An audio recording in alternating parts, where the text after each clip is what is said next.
Olá, comunidade. É uma alegria estar com vocês, tanto de maneira presencial quanto virtual. Você que está aí nos acompanhando pela internet, nunca veio até um culto presencial aqui da comunidade. Nós estamos no Teatro UOL, dentro do Shopping Pátio Higienópolis, em 2 cultos aos sábados, às 11 e ao meio-dia. E fica o convite para que todos saibam também mais da programação da comunidade pelo nosso Instagram, @umlugarcomunidade. Por lá, às terças-feiras, tem a live de oração com a pastora Áquel. Nós também temos a agenda do Ministério das Famílias. E se vocês quiserem contribuir com o avanço, com a manutenção de tudo que a gente já faz aqui na comunidade, fica o nosso convite para vocês devolverem um dízimo, fazerem uma oferta, uma doação, pelo nosso Pix, pix@umlugarcomunidade.com.br. E se vocês quiserem estender essa experiência de viver em comunidade, fica o convite para vocês participarem de um PG, os famosos pequenos grupos da comunidade.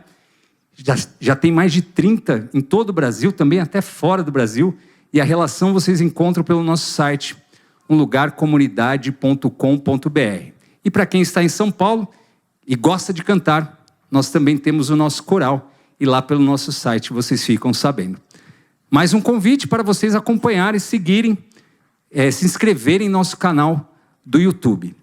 Hoje nós daremos continuidade na série Graça e com o pastor Marcos Apolônio. Nesse momento quero convidar a todos para colocarem no silencioso o celular de vocês. Por favor, vamos fazer isso juntos. Foi? Oremos. Deus, muito obrigado por esta comunidade, muito obrigado pelo teu amor, pela tua presença. E eu peço por cada um que está aqui, aqueles que estão nos acompanhando agora pela internet, que todos saiam abençoados e tendo a certeza da tua graça. Perdoe os nossos pecados, é o que eu te peço em nome de Jesus. Amém.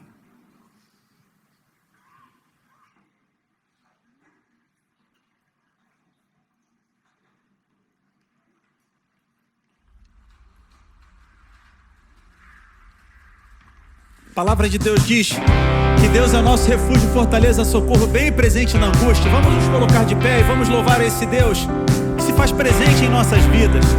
No momento em que nós não sabemos muito para onde ir, é Ele quem nos socorre. É Ele que nos socorre em nossa angústia. Não tenho dom, não tenho palavras, não tenho um acorde que me socorra agora.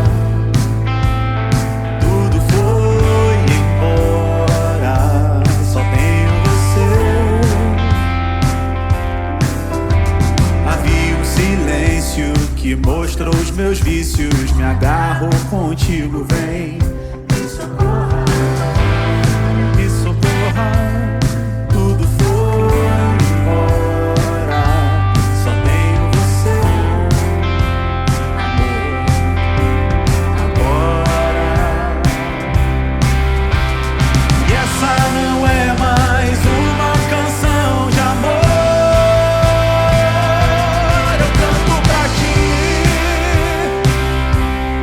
Sei onde estou.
estou. Sei onde estou. Olhando pra mim, posso saber que nada sou. Eu grito pra ti, ó Deus, vem me socorrer. Olhando pra mim, posso saber que nada posso fazer.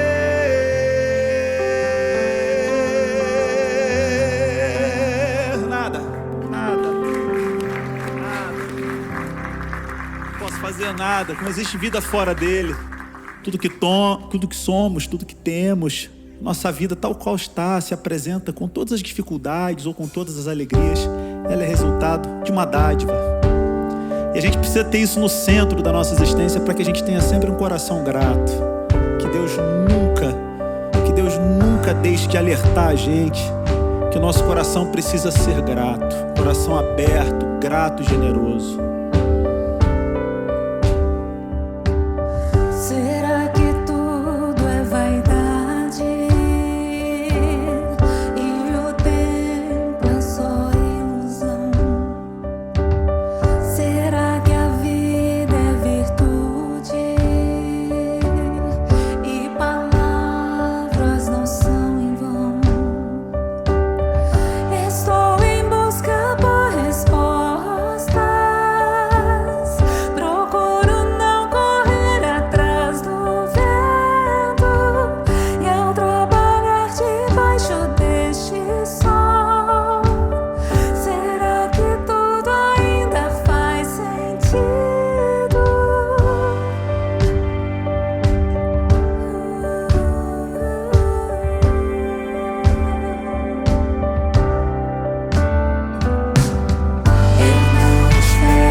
segura minha mão. Se eu chorar, segura minha mão. Se eu desistir, segura. Se você veio aqui em busca de ajuda, Ele vai segurar a sua mão. Se eu cair, segura minha mão. Se eu me cansar, segura minha mão. Se eu chorar, segura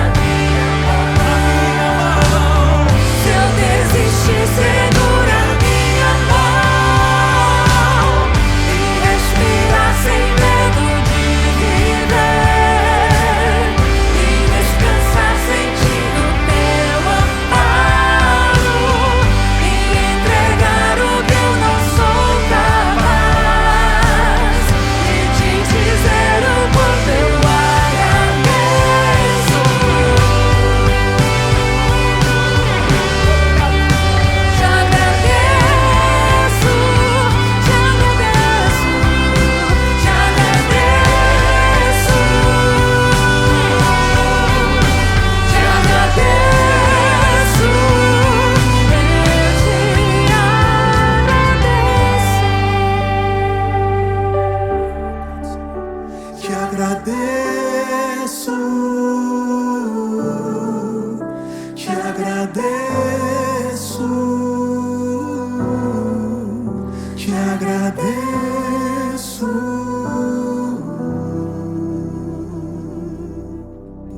agradecemos a Deus porque Ele tem feito maravilhas na nossa vida, porque Ele não tem nos abandonado. E a forma mais clara onde isso fica muito claro para mim e para você, que Ele não tem deixado derramar o seu Espírito sobre a minha vida, sobre a vida da minha família e sobre a sua vida. Hoje, nesse lugar aqui, reunidos, nesse culto, esse é o nosso principal clamor: que o Espírito do Senhor seja derramado abundantemente, que Ele inunda a nossa vida e que Ele inunda também este lugar, esta igreja, com a presença dEle. Que Ele possa ser uma constante em sua vida, no seu dia a dia, tomando conta da sua mente, do seu coração, inundando a sua vida com o seu Espírito. Senhor Jesus, por misericórdia, derrame o seu Espírito sobre a sua igreja. Porque não há nada, Senhor, nada igual, nada melhor, não há nada que possa se comparar, nem de longe, com a maravilha que é nós termos a presença do Senhor em nossa vida. Não há nada igual. Não há nada igual, não há nada melhor a que se comparar a esperança viva. Tua presença,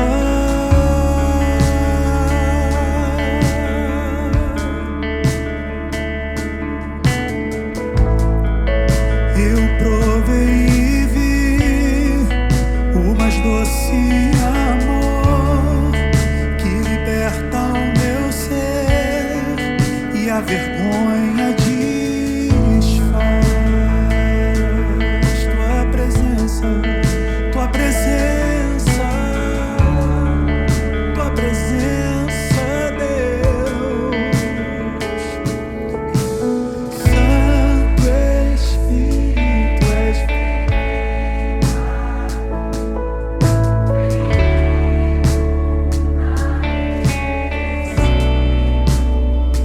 é o seu desejo. Desejo do meu coração sermos inundados por tua glória, Senhor.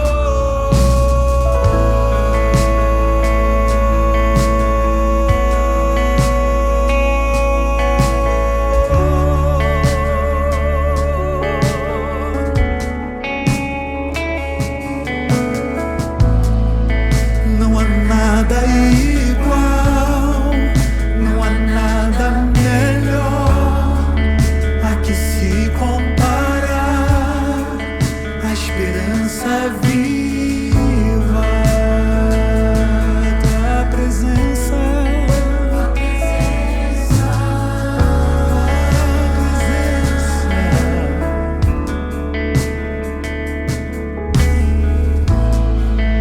eu provei e vi o mais doce amor que liberta o meu ser e a vergonha desfaz.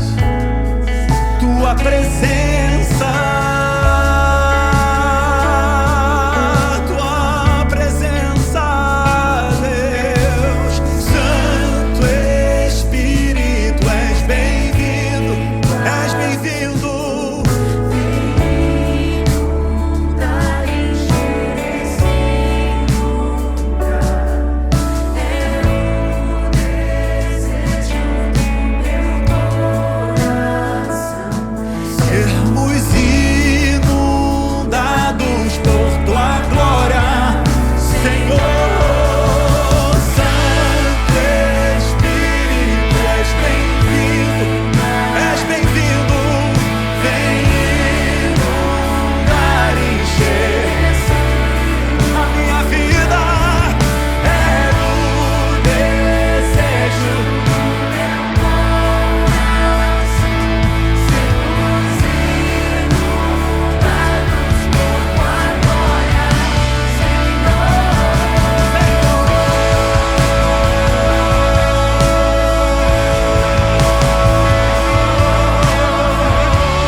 vida, inunda a tua igreja, Senhor. Santo Espírito, és bem-vindo. Inunda, Senhor. Vem inundar e encher. E a minha vida é o desejo do meu coração, sermos inundados por tua glória, Senhor.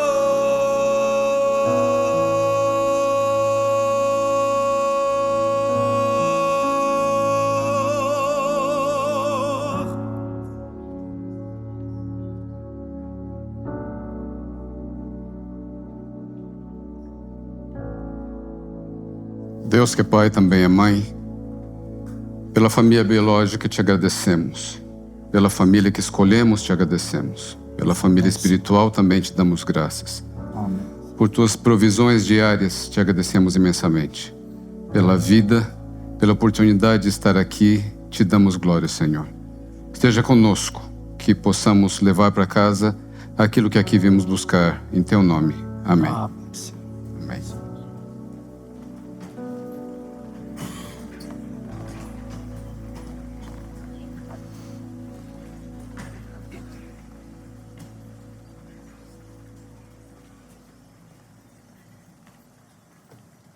Obrigado, Henrique.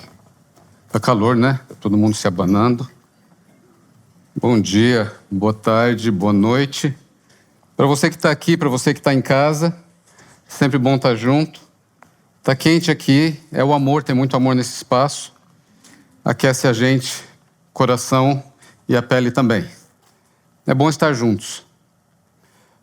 Mateus 11, de 28 a 30... diz assim: venham a mim todos vocês que estão cansados e sobrecarregados, e eu vos aliviarei. Tomem sobre vocês o meu jugo e aprendam de mim, porque sou manso e humilde de coração. E vocês acharão descanso para a sua alma, porque o meu jugo é suave e o meu fardo é leve. Tem algumas discordâncias no meio do cristianismo, mas tem algumas coisas em alguns lugares onde a gente se encontra, né? Esse é um deles. Religião é para ser leve, não é para ser aquela coisa pesada. Ele veio para nos libertar, para quebrar os grilhões, ele disse. E às vezes a gente acha que tem que ser difícil. Tem aquela máxima do cristianismo que se ele sofreu, eu tenho que sofrer também. Então é a minha cruz. Jesus carregou a cruz dele, cada um tem a sua cruz, a gente tem que carregar a cruz da gente também. Mas essa ideia de que a gente precisa sofrer para estar perto de Deus, ela não é bíblica, ela não é real. E não funciona. E aí a gente começa a nomear as cruzes, né? Que a gente tem. É o cachorro da gente que faz cocô em todo lugar, é a sogra, é aquele chefe chato que fica no pé o tempo todo, é a lombar, é o carro que quebra no meio do caminho, é a internet que não funciona.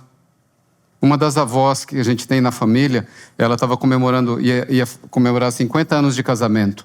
E aí a netaiada disse assim: vamos juntar todo mundo, fazer uma festa. Ela falou: não quero.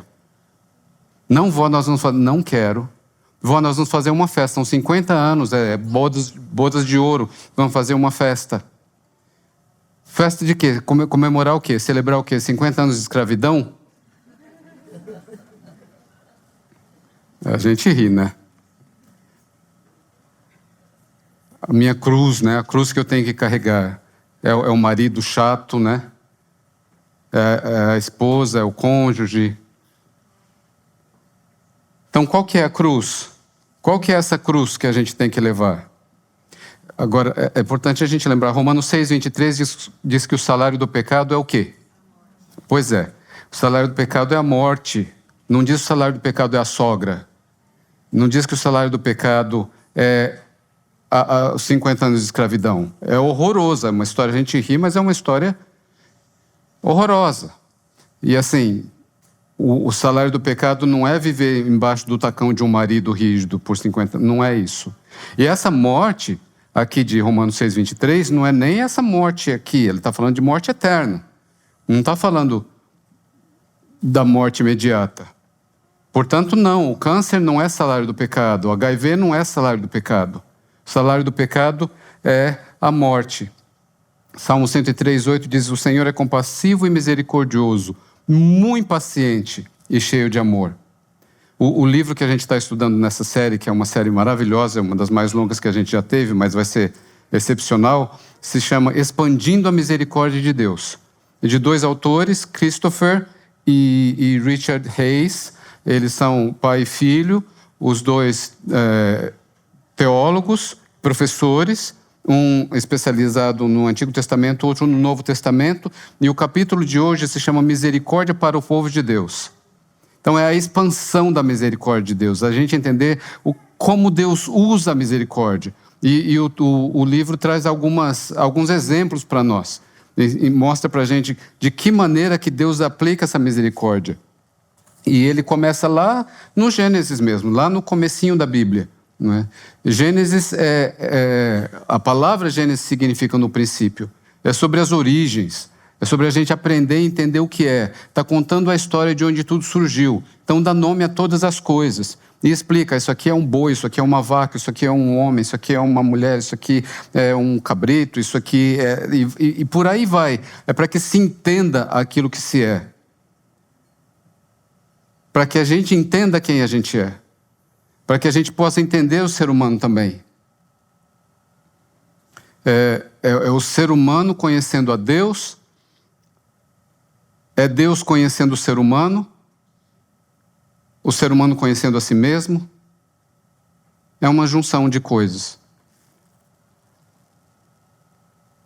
O texto, Gênesis 2:16, que traz para a gente o primeiro exemplo ali, porque é o momento em que Deus diz: de toda árvore do jardim você pode comer livremente, mas da árvore do conhecimento do bem e do mal você não deve comer, porque no dia que dela comer você certamente morrerá. E aí Adão e Eva vão lá e comem do fruto. E o que é que acontece? Não morrem. Aí então os teólogos todos vão se sentar, vão desdobrar aquilo tudo, vão tentar entender o que está acontecendo, né? Alguns vão para Salmos, lá onde diz que um dia para Deus é como 1000 anos, outros vão dizer que não, eles passaram a morrer naquele momento, mas esses textos são textos arquetípicos, eles não trazem respostas concretas, eles convidam a gente sentar junto e pensar nas possibilidades e nas implicações delas. E outros dizem, não, Deus mudou de ideia. Será que Deus mudou de ideia? E é aí que eu meto a minha colher. Eu olhando para isso tudo e pensando em quem Deus é, eu quero me dar ao direito de pensar que pode existir uma outra possibilidade aqui também. Deus já sabia disso tudo, mas Deus está ensinando, mas eu não sabia. Você não sabia, e Deus está ensinando para nós como lidar com essas questões. Como a gente está lendo o Gênesis e aprendendo todas as coisas e tentando entender tudo o que é, nós também estamos tentando entender quem é o ser humano.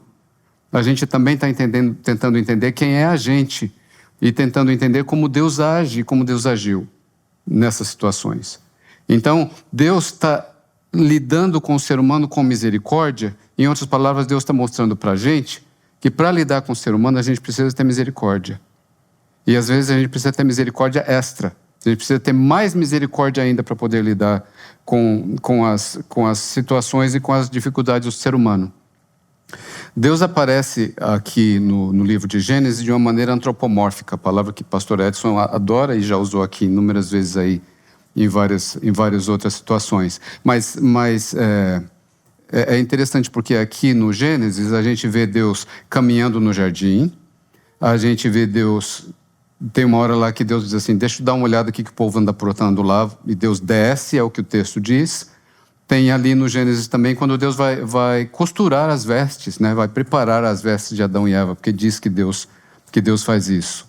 É um contraste aqui, de Deus fazendo essas coisas antropomórficas, Deus fazendo essas coisas humanas, ali no Gênesis com aquele Deus das teofanias. As teofanias são aqueles movimentos grandes que aparecem em outros momentos na Bíblia, em Daniel, Apocalipse, em vários outros livros, que o monte está tremendo, está caindo fogo do céu, raio para todo lado, e aquela coisa bem hollywoodiana que a gente olha, mas é um outro Deus. Parece que é outro Deus, é Deus de uma outra maneira. Lógico que é o mesmo Deus, mas é Deus aparecendo como imperador, ou como criador, ou como rei, como o Senhor de todas as coisas. E aqui no Gênesis a gente tem um Deus caminhando, não é? Um Deus humano. E eu, quando vejo isso, para mim é mais um motivo para pensar que talvez a maneira como Deus aborda, como Deus lida com o ser humano, com as limitações, com as dificuldades, com as atrapalhadas do ser humano, com os pecados, com os erros, com os enganos, a maneira como a gente vê aqui talvez seja um exemplo. Talvez Deus esteja nos ensinando como lidar com o ser humano, o que esperar, o que não esperar, como abordar essas situações do dia a dia, tanto dos outros quanto da gente mesmo. Porque no decorrer da vida, muitas vezes a gente se surpreende. Muitas vezes para o bem, às vezes para o mal. A gente se assusta. Como que a pessoa conseguiu fazer isso? Ou como que eu consegui fazer isso? Como que eu fui parar nessa situação? E como lidar com isso? É interessante que Deus não explode. Sabe que a gente, no cristianismo conservador, do qual a maioria de nós vimos, a gente fica esperando Deus explodir? Parece que se acontecer alguma coisa, se eu pisei na bola, o céu vai abrir, um raio vai cair na minha cabeça. Ou então, se eu virar, ou se eu fizer determinada coisa, Deus vai explodir. Mas, na verdade, quem é que explode? Quem explodia é a Dona Maria José, minha mãe, né? Que a Havaiana voava para todo lado e outras coisas voavam também. Então, quem explodia é meu pai, quem explode é meu avô, quem explode é meu vizinho, quem explode é meu chefe. Quem explode sou eu. Deus não explode.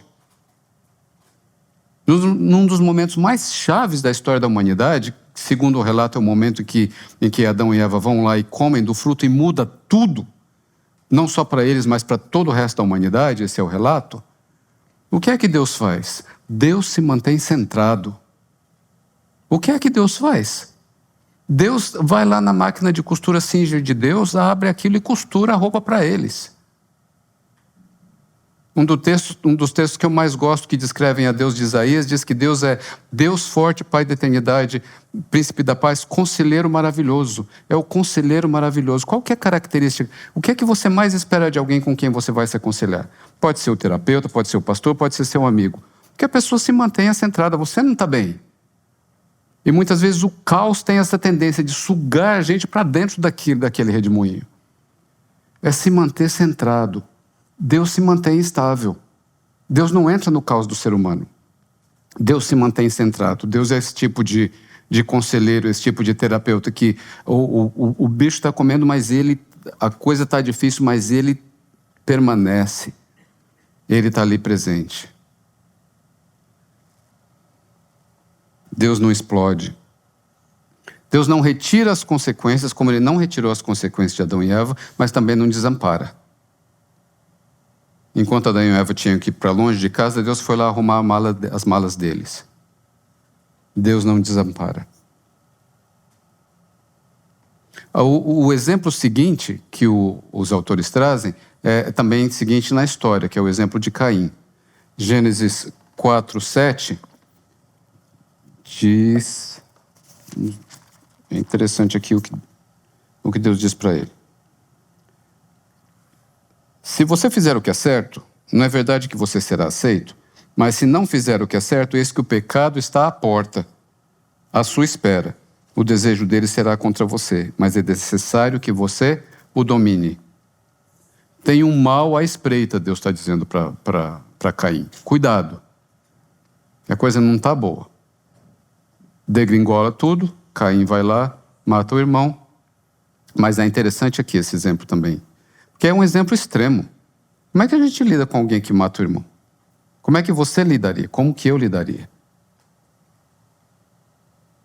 Mas Deus vai lá e manda Caim para longe, não manda desamparado. Vou botar uma marca nele para que ninguém o assassine. Porque a lei dizia que seria olho por olho, dente por dente. Em Gênesis 4:11,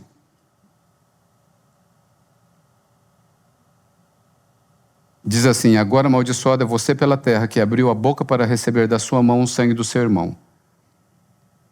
Parece que o que Deus está falando é de uma relação causa e efeito. Então você fez isso, agora a consequência é aquilo lá. E Deus não deixa sozinho. A lei dizia, a lei estipulava que, Gênesis 9:6, quem derramar sangue do homem, pelo seu sangue será derramado. Êxodo 21, de 23 a 25, se houver danos graves, a pena será vida por vida, olho por olho, dente por dente, mão por mão, pé por pé. E depois, em Deuteronômio 19, 21, diz assim: não tenham piedade, exijam vida por vida, olho por olho, dente por dente, mão por mão, pé por pé. Mas na hora de aplicar a sentença, parece que Deus aplica uma misericórdia extra. Deus usa de extra misericórdia nas situações. Caim disse assim no capítulo 4, verso 13 de Gênesis: meu castigo é maior do que eu posso suportar. Então, são situações extremas, mas será que não é Deus mostrando para a gente: olha, a misericórdia sempre é necessária? Por mais extrema que seja um ato falho, um engano bobo, ou seja, uma situação extremada, misericórdia ao lidar com o ser humano. Depois tem um outro exemplo também na sequência aí, que é o exemplo do dilúvio. É um pouco diferente, porque Deus diz assim: eu vou resetar a coisa aqui toda e começar do zero. E ele começa a fazer isso e o faz, mas depois do dilúvio a gente vê Deus triste. Deus diz assim: nunca mais eu vou fazer isso. E sinal disso é o arco-íris que eu vou colocar no céu. Não vou fazer mais. Não vai mais ser assim. Mas o texto é Gênesis 6:5, que diz assim: o Senhor viu que a perversidade do homem tinha aumentado na terra e que toda a inclinação dos pensamentos do seu coração era sempre e somente para o mal.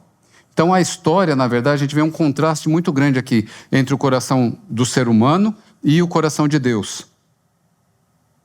E esse é o ponto. É a questão de lidar com misericórdia, de aplicar misericórdia, de usar isso com sabedoria. Contraste de o coração de um e o coração do outro. O texto dá a impressão de que Deus está aprendendo a lidar com a natureza do ser humano. É como se Deus estivesse conhecendo o ser humano, aprendendo quem o ser humano é e aprendendo a lidar com ele. E a questão que eu quero colocar aqui é que se Deus é Deus e sabe de tudo e sabe quem foi que ele criou, Deus não precisava aprender e nem conhecer o ser humano, porque ele já sabia de antemão. Quem é que precisa conhecer o ser humano? Quem é que precisa conhecer a natureza humana? Quem é que precisa saber como lidar com enganos, com erros, com falhas, com crime, com pecado? Nós. Eu preciso. Especialmente no livro da explicação de todas as coisas, que é o livro do Gênesis. Eu não sei, assim, como seria se Adão e Eva não tivessem pecado. Eu não sei como que as coisas seriam, mas o que eu sei é o seguinte: nessa vida que a gente vive aqui, a gente precisa do erro. E o erro é um aliado no sentido de que é com o erro que a gente aprende. Tudo na vida, tudo que a gente ensina é porque houve uma sequência de erros antes para poder chegar ao acerto, para a gente poder aprender e saber como fazer. Tudo. Alguém errou muito, ou a gente errou, ou alguém errou. Olha, filho, não vai por esse caminho porque não vai dar certo. Como que você sabe? Ou porque você foi, ou porque você viu alguém ir. Não existe nada de novo embaixo do sol. A história se repete todos os dias. A gente precisa dos erros. O erro é um aliado. Então a misericórdia, nesse contexto, ela é extremamente necessária. Porque a gente precisa ter uma certa liberdade para a gente errar, para poder aprender. É com o erro que a gente aprende, é com o erro que a gente cresce. É claro, que existem situações e situações, existem situações mais complicadas e na maioria das situações, quando a gente erra, a gente precisa saber como lidar com ela em termos de arrependimento, em termos de reparação e de mudança e de se certificar de que aquilo não vai acontecer de novo, nem comigo, nem com os outros.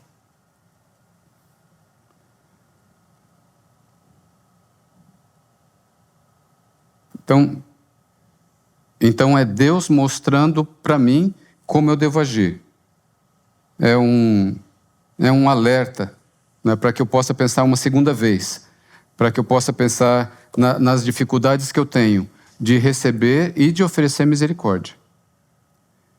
E eu só vou conseguir oferecer a misericórdia que eu receber. É muito mais fácil receber a misericórdia de Deus e passar direto para você. Então Deus dá o pacote, eu nem abro, eu já entrego direto. É bem mais fácil lidar com os outros e quanto mais distantes as pessoas, melhor eu trato. Do que parar e receber essa misericórdia. É mais fácil dar amor do que receber o amor. É mais fácil dar a graça do que receber a graça. Então aqui é o exercício de Deus mostrar, por exemplo, como a gente deve lidar com o ser humano. E eu só vou conseguir lidar com você com misericórdia quando eu aceitar e aplicar essa misericórdia na minha própria vida.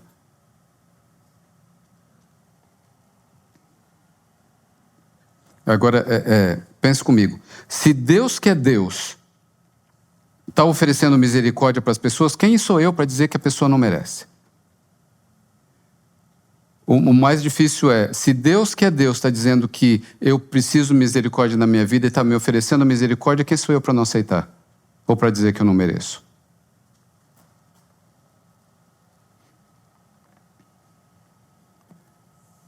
O último exemplo é o exemplo da nação de Israel, que Deus vem e cria uma nação e cria um povo, e chega uma hora que Deus está cheio de tudo aquilo, e ele chega para Moisés e fala assim, olha, eu não aguento mais, vou estipar esse povo todo da face da terra e vou começar com você de novo. E dá a impressão que os papéis se invertem, porque dá a impressão que Deus é que está sem paciência e Moisés que fala, não, peraí. Porque se o Senhor fizer isso, lembre-se de quem o Senhor diz que é, magnânimo, paciente, forte, poderoso. Se o Senhor exterminar esse povo, as outras nações vão dizer que o Senhor não tinha capacidade de cumprir a promessa que fez. E aqueles que sobrarem vão continuar adorando só por medo. E medo não dura. Medo não é um estímulo que permanece. Medo não é o incentivo principal. Então Moisés pede para Deus repensar na coisa e Deus volta atrás. E mais uma vez eu digo, será que é Deus que Deus está voltando atrás ou Deus está ensinando para a gente como lidar com a situação toda? Tem um trechinho na página 43 do nosso livro que diz assim, ao reler essas histórias, eu me vejo menos interessado no seu lugar na história da religião e mais interessado na perspectiva de seus autores, dos autores bíblicos, né? As histórias são, no fundo, caracterizadas por um senso de humor bem-humorado, embora cansado, sobre a humanidade e sobre o relacionamento de Deus conosco. Nós não somos nada além de problemas, dizem os autores. Mas Deus aprende isso e decide ficar conosco mesmo assim. Então é isso, gente. A gente é um saco de problema. Desajustados, incongruentes, sem lógica, sem nexo, muitas vezes sem expectativa. E Deus vai lidar conosco mesmo assim. Deus não desiste. Então, é Deus descobrindo que nós somos assim ou somos nós descobrindo que somos assim? Será que não é Deus usando a didática para nos ensinar como lidar conosco mesmo e com nossas dificuldades? Então é a oportunidade de ter paciência, a oportunidade de entender que a natureza do ser humano é como é. A gente tem a tendência de tratar melhor o de longe e pior o de perto. A gente trata melhor quem vem visitar a casa da gente do que quem vive dentro da casa. Então a paciência para com o cônjuge e a paciência para com a gente mesmo é pequena e a paciência com o de fora é sempre maior. E Deus está ensinando para a gente a necessidade de reconhecer, de amar e de ser paciente, de oferecer misericórdia todo o tempo.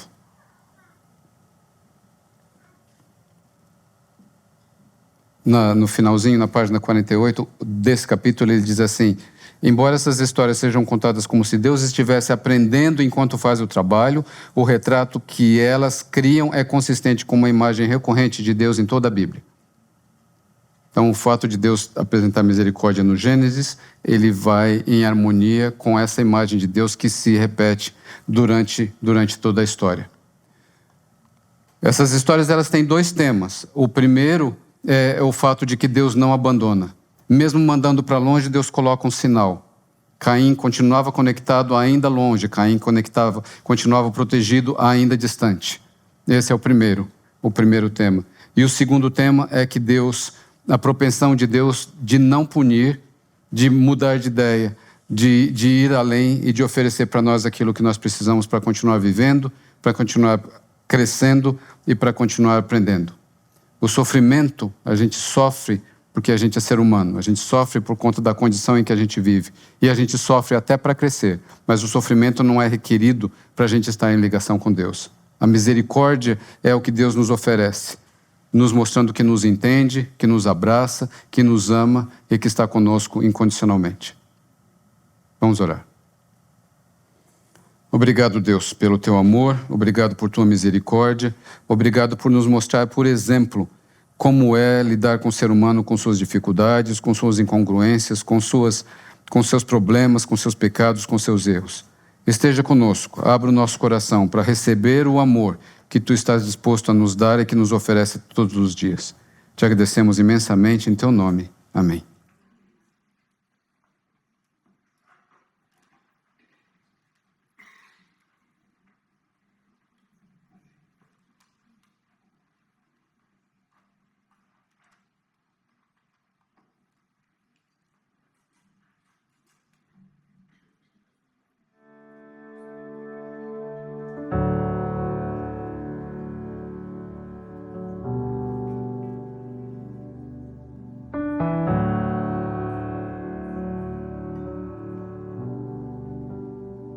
Te amo, Deus, tua graça nunca falha. Todos os dias eu estou em tuas mãos. Desde quando me levanto até eu me deitar, eu cantarei da bondade de Deus. Porque Deus é fiel. És fiel em todo tempo. Em todo tempo tu és tão bom. Com todo o fôlego que tenho, eu cantarei da bondade de Deus. Tua doce voz que me guia em meio ao fogo, na escuridão, tua presença me conforta. Eu sei que és meu Pai, que amigo és. Eu vivo na bondade de Deus. Vamos nos colocar de pé e vamos cantar sobre a fidelidade de Deus. És fiel em todo tempo. Em todo tempo Ele é bom e fiel. Em todo tempo tu és tão bom.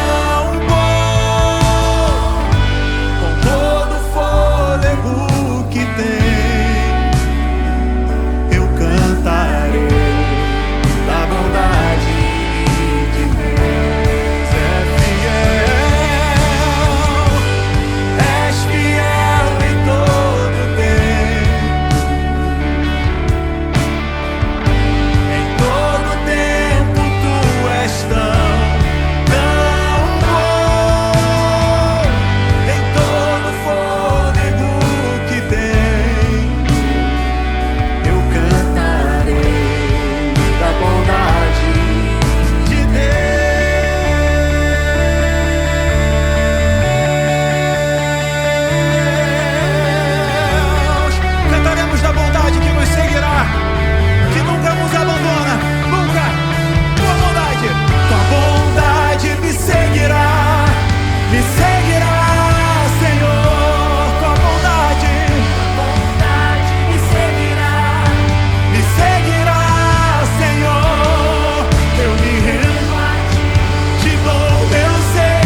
tempo Deus é bom. Em todo tempo tu és tão, tão bom. Com todo o fôlego que tem, eu cantarei da bondade de Deus. Porque Ele é fiel. És fiel em todo tempo. Em todo tempo tu és tão, tão bom. Com todo o fôlego que tem, eu cantarei da bondade de Deus. Eu cantarei da bondade de Deus. Vamos colocar. Eu cantarei da bondade de Deus. Eu cantarei da bondade de Deus, de Deus.